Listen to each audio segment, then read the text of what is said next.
Bloody hell. My lumbago's playing up today, like, bloody hell. Hello, my name's Damo Brogden, and I'm from Burnley. And I'm 76 years of age. And I know I look like quite a young looking pensioner, but I like to keep in shape. Every morning I do 5 sit-ups, because that's how many times I'm allowed to press the snooze button, my radio alarm clock. Bloody hell. Have you seen them radio alarm clocks? They're amazing. I mean, what will they invent next? I'll tell you what they invented next, actually. Social fucking networking. When I were a lad, we had social networking too. It was called playing outside with your mates. So there we have it. I'm here today to talk about my 5 wives. My mates down Burnley miners, they go to me, Damo, what is it with you and getting hitched? I'm like, lads, getting married, innit? It's got a certain ring to it. Engagement ring, wedding ring, and suffering. No, take my wives. No, please do. Only t'other day, number 5 comes and she's like, it's anniversary's coming up this soon, Damo.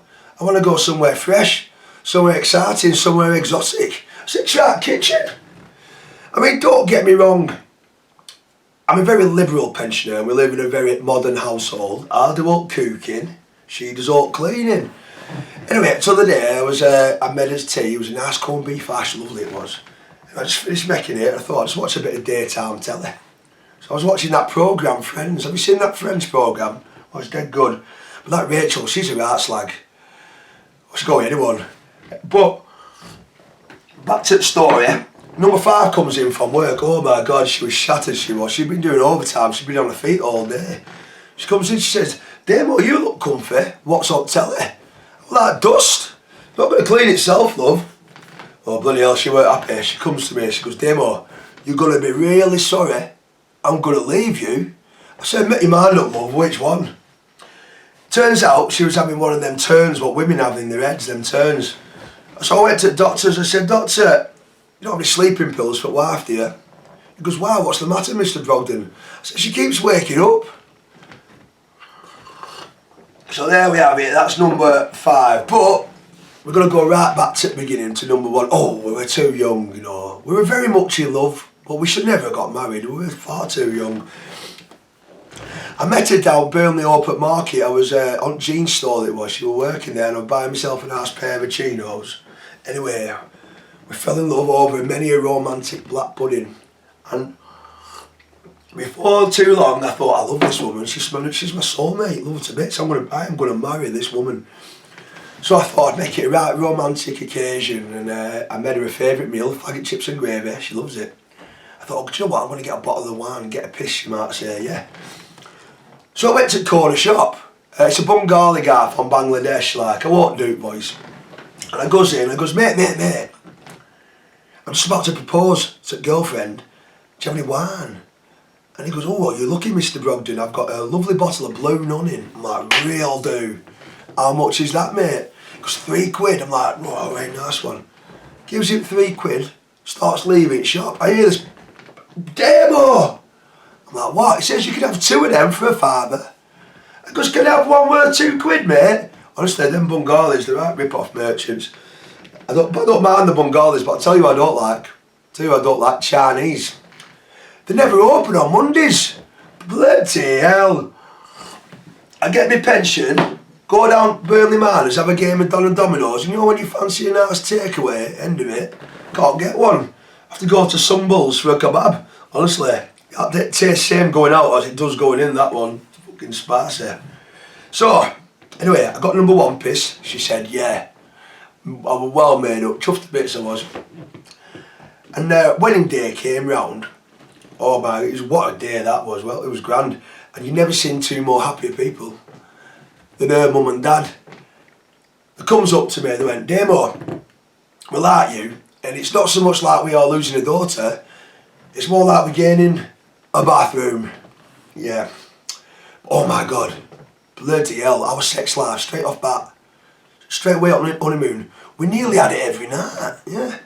Nearly on Mondays, nearly on Tuesdays. You get what I'm saying. Because we were too young, we were very naive sexually. her idea of kinky sex was turning light on.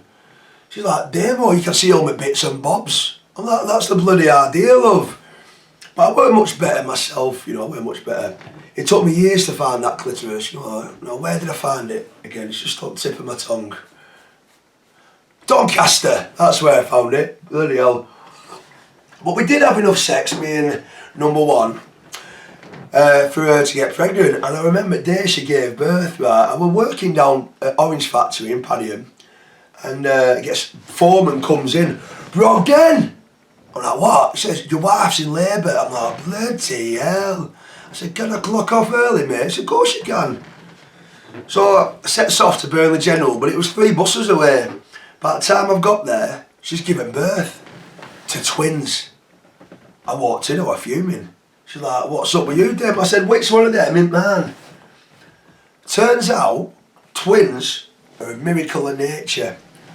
Now, I don't know so much about miracle, but I do remember the day I got her knocked up. I was so pissed, I was seeing double.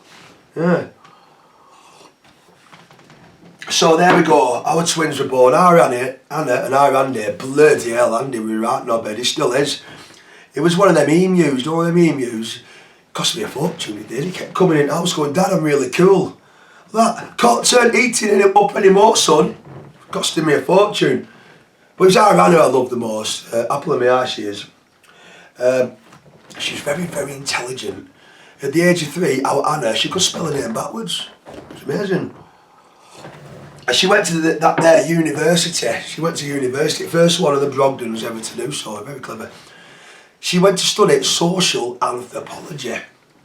Now, she went to Africa, the cradle of civilization, the home of humanity, whatever, Lake Tanzania. Anyway, I met her at airport in cars in Manchester. She turns up with a new boyfriend. Black as ace of spades he was. Topless, no on his feet. He had a grass skirt, belt of shrunken heads. He was waving a rain stick. I'm like, Anna, when you go on your travels, meet a rich doctor, not a witch doctor. Shh, bloody hell, I tell you. By the way, me and our Anna, we love bingo. You know, I mean, Burnley's got the best bingo in country mile, long country mile, like. But she comes back from Africa, and I goes to her, Anna, do you want to go out bingo with your old man? She's like, no, Dad. I'm like, what's up? She's like, Dad, Africa's put me off gambling for life. I'm like, give over. How the hell has Africa put you off gambling for life? She goes, Dad, it's full of cheaters. So there we go, our Anna and our Andy. Now their mum, number one, oh, we should never have got married. We're far too young, but you know, we were very much in love. But it weren't too long before all the lies and the deceit started creeping in. You know, the lies and the deceit. One morning, at 7 AM it was, I was in the front room, I hit door goes. I walked up, she was there, she came in drunk as a skunk. Her hair was ruffled to fuck. I'm like, oi, where have you been? She went, Damo, it's alright, I've spent all night with my sister. I knew she was lying. I knew she was lying there and then. Because I'd spent all night with her sister. Yeah. Oh, she was about to go out with number one sister. Bloody hell, she'd do up for a Chinzano lemonade, her, like. So, not long after, there's a knock on door. What's the door? Big burly policeman were there. He's like, Mr. Brogden. I'm like, yeah. He's like, I'm afraid there's been a terrible accident. I'm like, what's happened? He said, your wife's been run over by a car. I'm like, I know, mate, I parked it over there. I goes to him, is she alright? And he went, well, she's in hospital right now in a very critical condition. I'm like, mate, you get used to that, don't worry about it.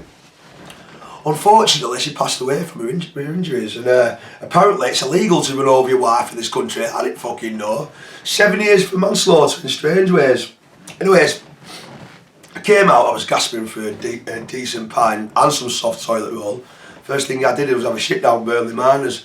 Anyway, then I got myself a pint. Oh, it was good. 2 sips I had, 2 sips. I hear this, Damo! I'm like, what the fuck's that? Turn round, this woman, she's running across the club, knocking tables over. She comes and sits down next to me. She says, Damo, where have you been? I haven't seen you for ages. I'm like, love, I've just been in prison for killing wife. She goes, oh, does that mean you're single? And there it was, number 2. She came right into my life like that. Oh, she never got married really, but we did. Comes to the wedding of our wedding.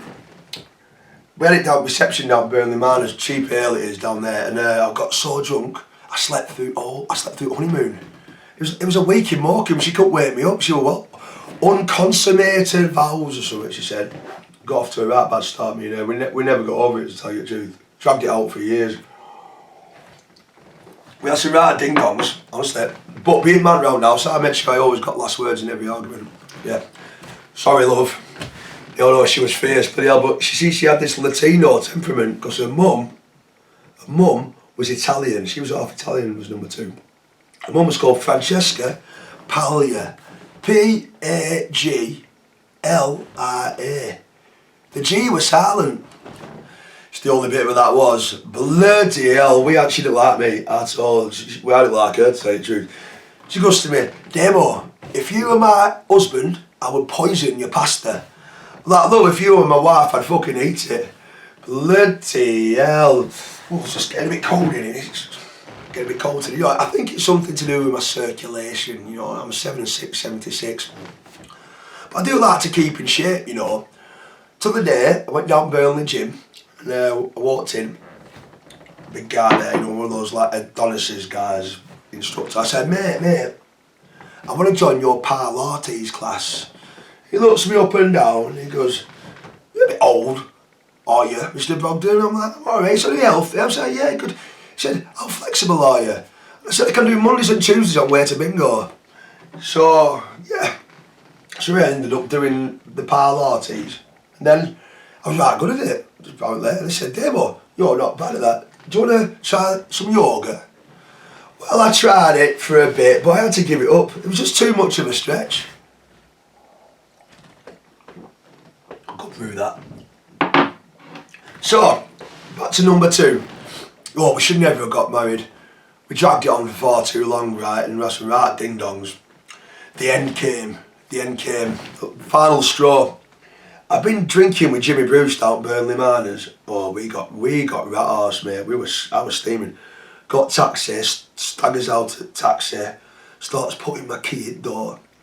Door opens, she's there, face like thunder. I mean, to be fair, I did have a load of puke all over my brand new shirt, and I had £20 rolled up in my top pocket. She goes, look at state of you. I'm like, what's going on? I said, look, there's a long story and a short story. I'll give you a short version, yeah. My mate, Jimmy Bruce, in Burnley Manors, puked all over him in a brand new shirt, and he was dead remorseful, right? And he puts £20 in my top pocket for dry cleaning. Now, normally she can smell right through my bullshit. Well, on this occasion, there was an overriding sense of vomit. And she said to me, you, get that shirt in sync, get yourself in that bathroom, have a bath before you get in my bed. I thought, alright, love, alright. I walks past her, I starts going up steps. I hear this, Damo! I'm like, what? She went, what's the £50 in your back pocket? I said, oh, that's from the guy who shat in my pants, love. She left me next day. I'm not bloody surprised. I'd have done the same. I was a right reprobate in them days. Like, I'm going up now. But anyway, now I was 40 years old. I've just turned 40. And they say that life begins at 40. Well, I don't know so much about life, but my fucking hemorrhoids did anyway. And my lumbago. But you know, when you're 40, you can't go down cat's whiskers anymore and you know, get off with 8 women. You have to find different ways, and in those days we didn't have that Bumble, Fumble and Tindables, what all you young have these days. We had to put an advertisement in the Lonely Arts section of the local newspaper. So I did, I put mine in the Burnley Express, 25 quid it was, dear do. Anyway, I put an advert in, it said wife wanted. I got 125 replies. They all said same thing, you can have mine. But 126 came in. Oh, I fell in love straight away with the handwriting. Beautiful calligraphy, beautiful. So we went on the first date, we went down pictures. I fell in love. She was my new soulmate there and then. She was a bit more of one of those hippie chicks, you know them hippie chicks? Yeah, she never shaved the legs. Yeah, it was like making love to Jeff Gapes, swear down. She's always smoking that wacky backy. She's like, Damo, does my base chakra look good in this? I'm like, I don't know, love. She was right against government. She's one of them conspiracy theorists. Tried to bring in down system. Every time a bill came through letterbox, she'd pick it up, put it on open fire. Yeah, she was called Bernadette. Her mum, by the way, her mum only had one leg. Yeah, she was called Arlene. Well, we never got on, me and Arlene. Oh, she didn't like me, I didn't like her either. She goes to me. No, I used to hate visiting her house on Sundays because she'd be cooking. I used to hate it. Her cooking was so terrible. African warriors would come round and dip their arrows in gravy. It was that bad. But anyway, number 2, in the end, she ended up running off with my best mate. Yeah, she went to Spain, ran off with my best mate to Spain. My mates go to me, other mates, who's your best mate, Damo? And I said, I don't know, I've never met him. So that's number 3's mum. And I must admit, number 3, for the first and only time in my life, I was unfaithful. Yeah, it still stings me to this day, I shouldn't have done it really. But the day number 4 walked into the White Horse Karaoke, it was the day my life changed forever. Talk about storming a double D cup. Oh my God, I fell right into her booby traps, if you know what I'm saying. They were so big, you could see them on Booble Earth. So there was a bit of grey area between number 3, we won't go into it, but I did the right thing, I divorced her, and then I married number 4. Bloody hell, she one of them nymphomaniacs, you know them nymphomaniacs? I couldn't keep up, she was rampant. One day I comes in, I caught her masturbating to an optical illusion. I said, love, what are you up to, what are you doing? She said, Damo, don't worry, it's not what it looks like. It's not what it looks like, is the joke. Anyway, so, I'm not telling you what this is real life. Number 4, yeah, oh, she was one of them nymphomaniacs.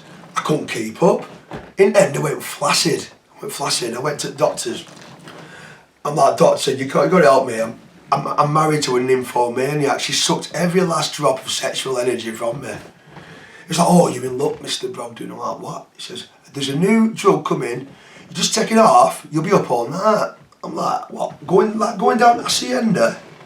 He goes, no mate, it's not that kind of drug. I'm like, it's not ketamine, is it? He said, no, it's a new sex drug called Viagra. I'm like, alright, just go on, just have a cheeky off, gives it off, mate. Bloody hell! I was rampant, I was horny as fuck. I took her there and then up kitchen table. Oh, I was taking her to the hearts of sexual ecstasy. She was coming like a freight train, believe you me. And at the end of it, I looked at her, she looked mortified. I was like, what's up with you? I thought that's what you wanted. She was like, yeah, it was, but I can never shop at this B&Q again, Damo. So that's number 4. And like I said, she's a nymphomaniac. I couldn't keep up. In the end, she had an affair of her own. I got first whiff of it one morning. I was in bed, I slept through. I was supposed to be going to work, but I slept through. I thought, I'm going to have a day off today. She's snoring her head off next to me. Phone rings. She leaps up, I pick it up. And, hello? Fuck off, I am not a weatherman. And I slams phone down. Number 4, she's like, who's that? I said, I don't know, it's just some guy asking if the coast was clear. Turns out, that's the guy she was having an affair with. He was one of them Indians, I don't mind Indians. And he was minted. And he invited her to go live with him in Mumbai. So the day before she went, she comes round for her personal effects. I looked at her, she looked dead nervous. I mean, I still cared for the woman. She was nervous, pale and pasty. I said, you right, love? She went, oh, Damo.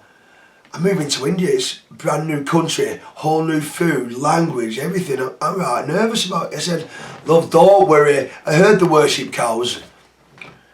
So that's it, number 4 gone. That's the end of number 4. And I'm now 62 years of age now. Do you know, and I've worked all my bloody life, bringing up our Andy and our Anna, ever increasing army of fucking grandkids. Cost me a fortune to do. I don't know who's anymore, to tell you the truth.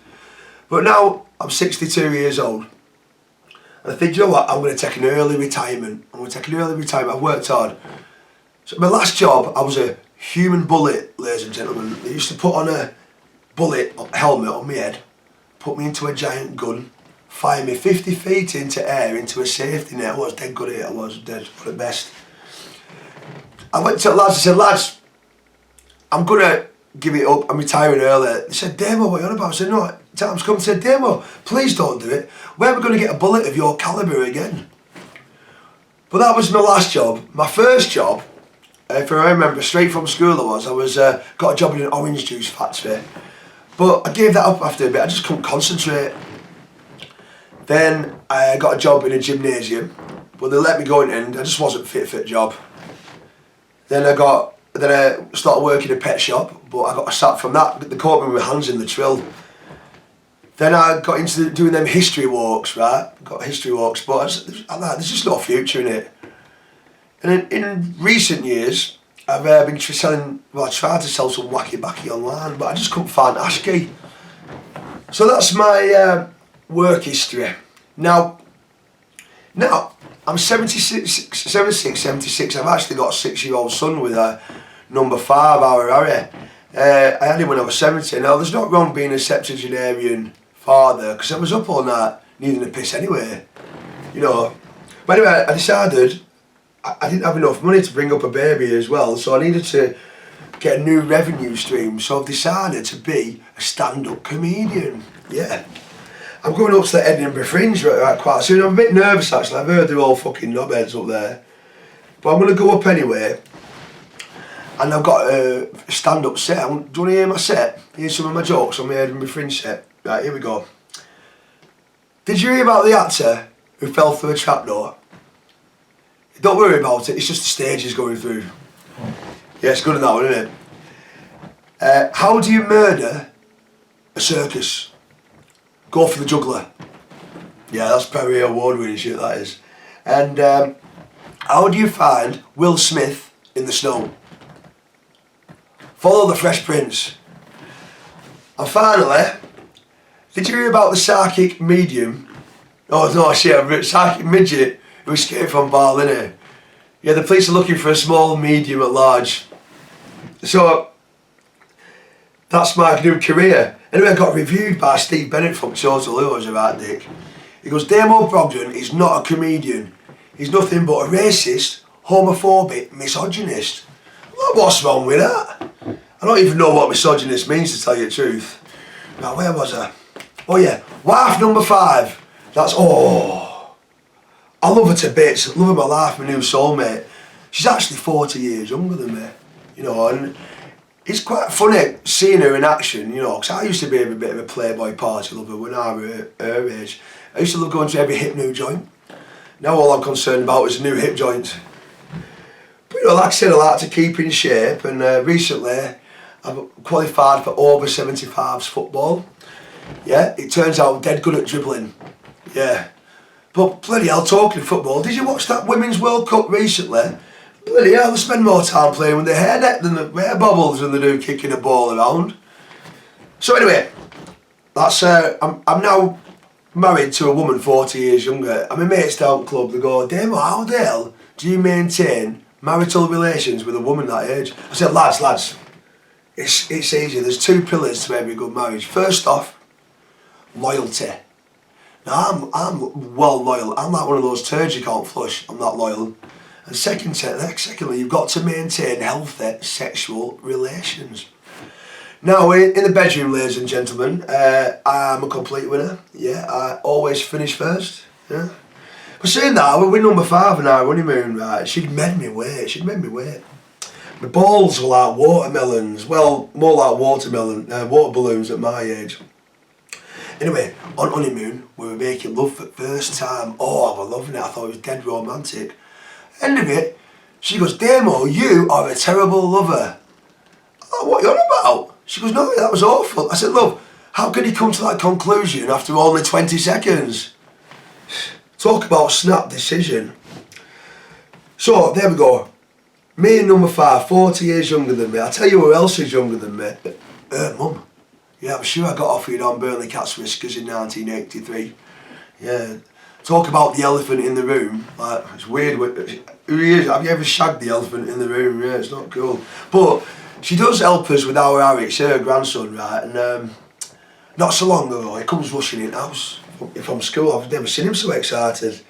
He's like, Dad. I'm like, what, son? You alright? I said, Dad, got a part in school play.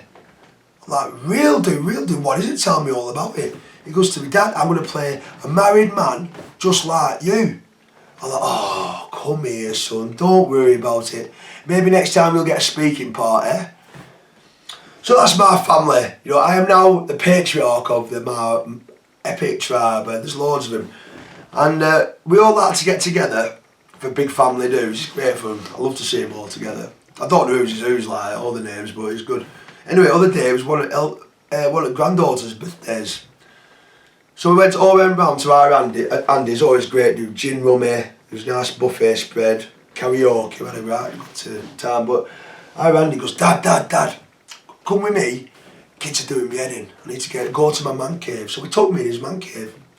He said, Dad, look at my new stereo system. So, okay, let's hear it. Puts on a bit of AC/DC. He said, Dad, listen to that surround sound. I was like, son, I'm not impressed.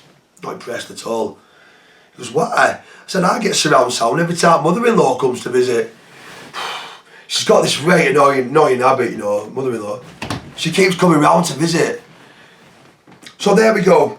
We leave man cave after we've finished chatting, comes back into the party room. And I thought I'd have a little natter with grandkids. I don't think they like me, to be honest. Every time I start speaking, they start rolling their eyes back at heads, looking up at ceiling, muttering and tutting under their breath.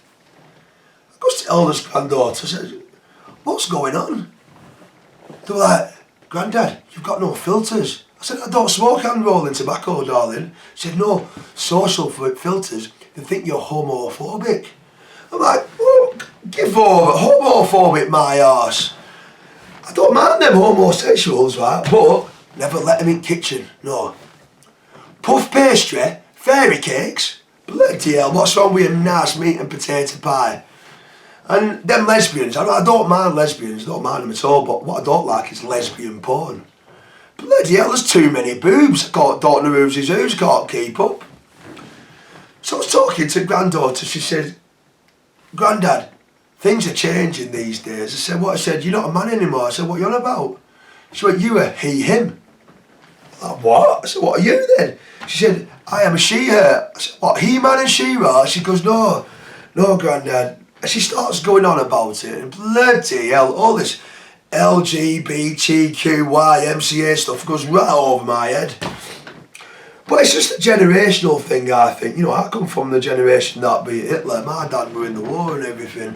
And, you know, you don't know you're born these days, to tell you the truth. But ultimately, all that, you just got to get on with your own life. And I think by the time you're 76, 76, you've had 5 marriages. I've now realised the keys to a good marriage. First things first, romance. You've got to keep the flame alive. It's very important. Twice a week, bit of nice food, you know, candlelight, music, romance. Yeah, she goes Tuesdays, I go Fridays. Till the Friday, actually, I comes in the house, I said to my wife, I goes, put your coat on, love, I'm going to the pub. She went, Damo, are you taking me to the pub? And on a Friday and all? I said, no, I'm just going to turn the heating off and I'm out, love, that's alright with you.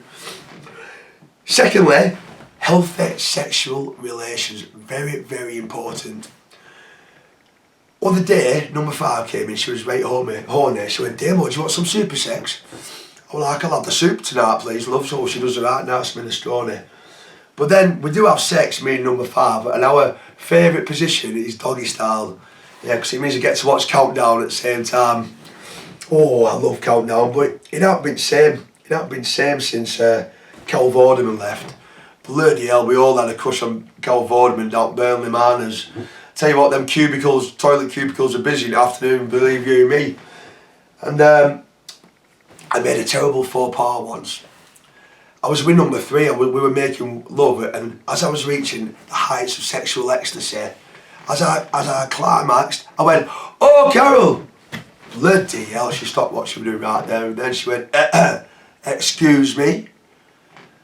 And I'm like, darling, luckily, she was a massive Neil Sedaka fan, she had all albums.